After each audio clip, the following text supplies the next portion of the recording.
This is FaeScripted, where fantasy and feeling meet. Like what you hear? Tap like, subscribe, and lose yourself in more stories just like this. And if you crave something more, the full uncensored versions are waiting for you on Patreon. You'll find the link in the description.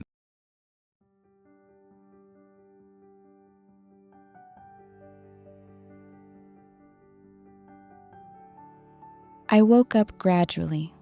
Soft velvet sheets pressed against my skin, and something cold and sharp coiled around my ankles.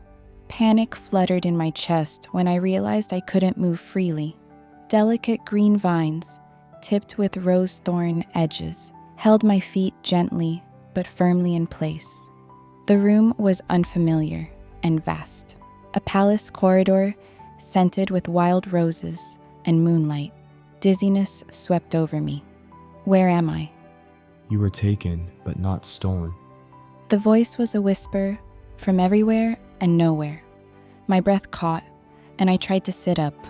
The thorns around my ankles tightened in response. Taken? The word echoed in my head. I opened my mouth to call out, but only silence answered.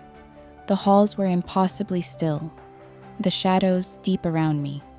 The voice came again, calmer this time. You wandered into my border magic. You are in my domain now. Dim shapes in the darkness coalesced into a man. He stepped forward from the shadows. Tall and lean, he was draped in fabrics that seemed woven from midnight and leaves. Dark hair framed a sharp face. From his scalp sprouted a living crown of emerald thorns.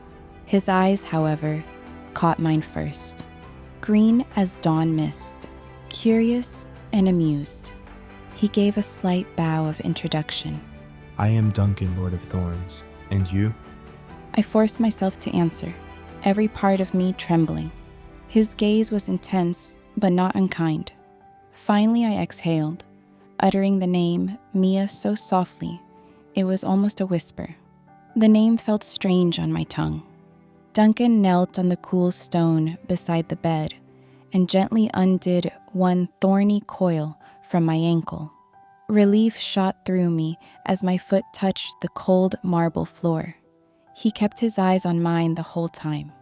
You stumbled across the border between our worlds. He explained softly. These thorns will hold you here until you answer my question honestly with your body. My pulse hammered.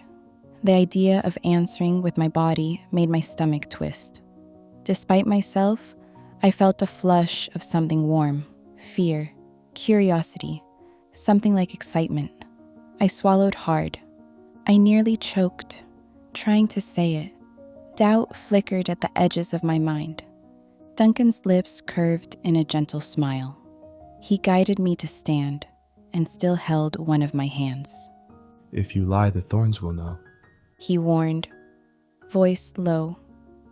I shook my head, tearing my gaze from his. There was no point in lying.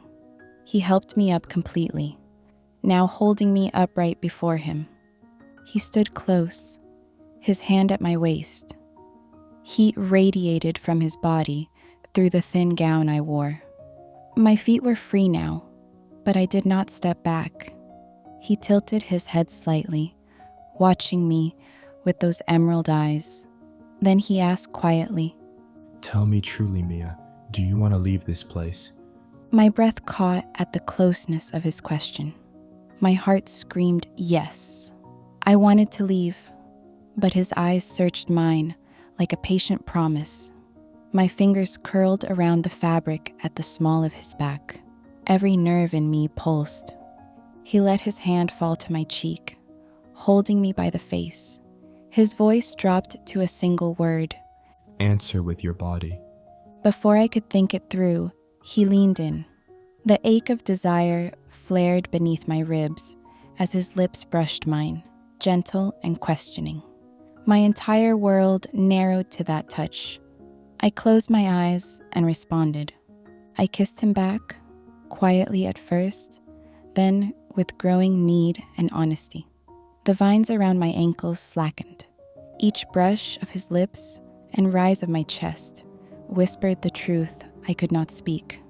Duncan's hands held me steady as the kiss deepened.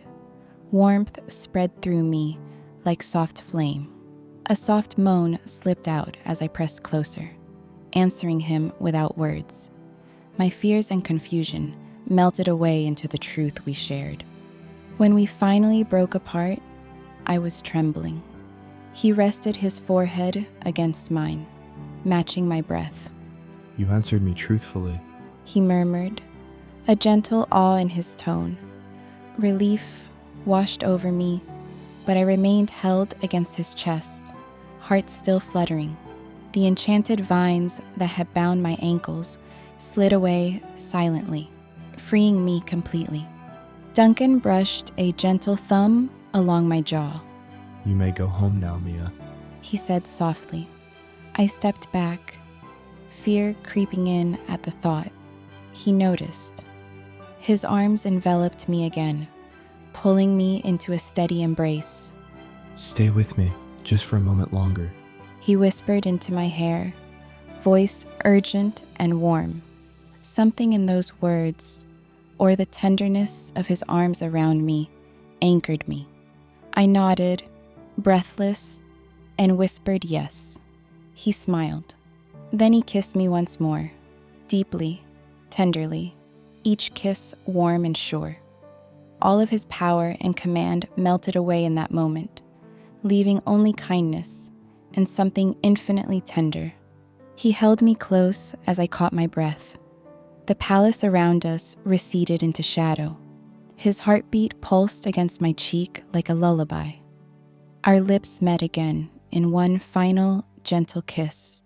Then the edges of the world softened. He held me tightly as darkness crept in. Everything faded to black,